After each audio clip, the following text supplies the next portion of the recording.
Отиваме в Вайтхофен да видим някакъв касъл и някакво зуу. А малко валит и ще видим какво ще стане. Ще какъв е хубав пътя. Ето е Радка.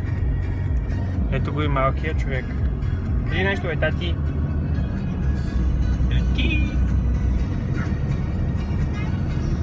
Тати! Тати!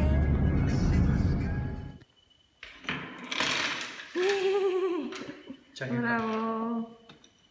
Няма да записвам докато ги редиш. Браво!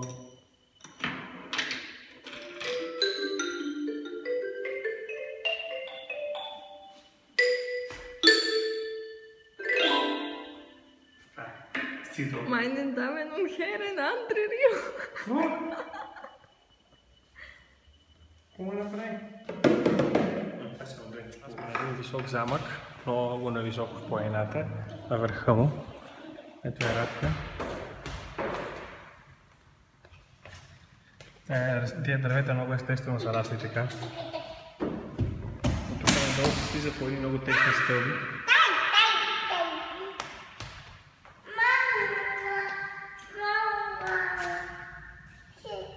Този замък се казва Ротшилд. Тук още са модерните и светли стълби, сега ще видите след малко другите. Опа! След ли си долу? Ще се прибием. Няма. Снимай надолу по.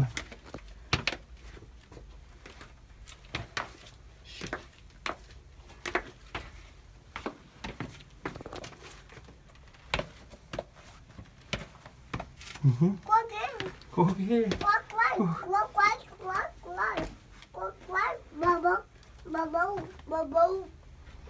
Падна.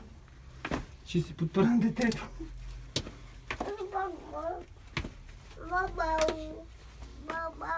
Снимаш ли я? Още. Да спра ли? Не знам. Ако си почиваш да спра? Не, слизам. Не знам са на къде. Тук имаше една врата. Тук е малко като лабиринт, освен всичко друго. Трябва да ти го сложиш, защото не може изляза. Хайде, давай.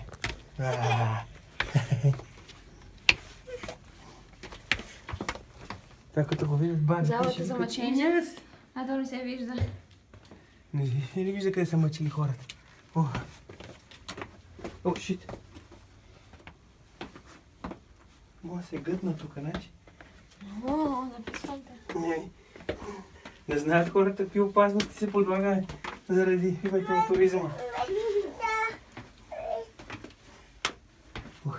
Да не си мисля, че тази работа е лесна. Да си турист. Особено с такова дебело дете. Толкова ти погледа си фиданка. Че знак ми от кадър вече. Аз ли си? Сега се разхождаме из музея и се поизморихме доста. Ето. Старинни книги с старинно бебе. Шкафове от времето преди... Аз не знам преди. Взема от двореца. Спама Радка. И Марти Радка. Я пак махай. Ето го и замъка. Ето ме и мене. Къде?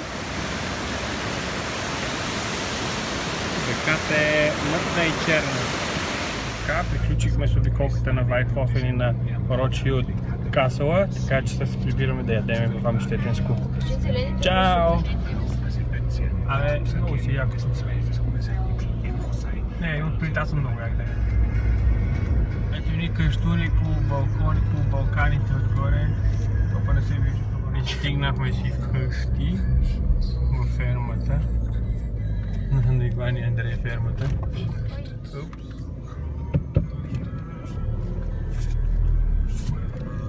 Паркирваме. И това беше. Чао! Я покажи, Марти, покажи какви играчки има тук, виж. И кокошчици.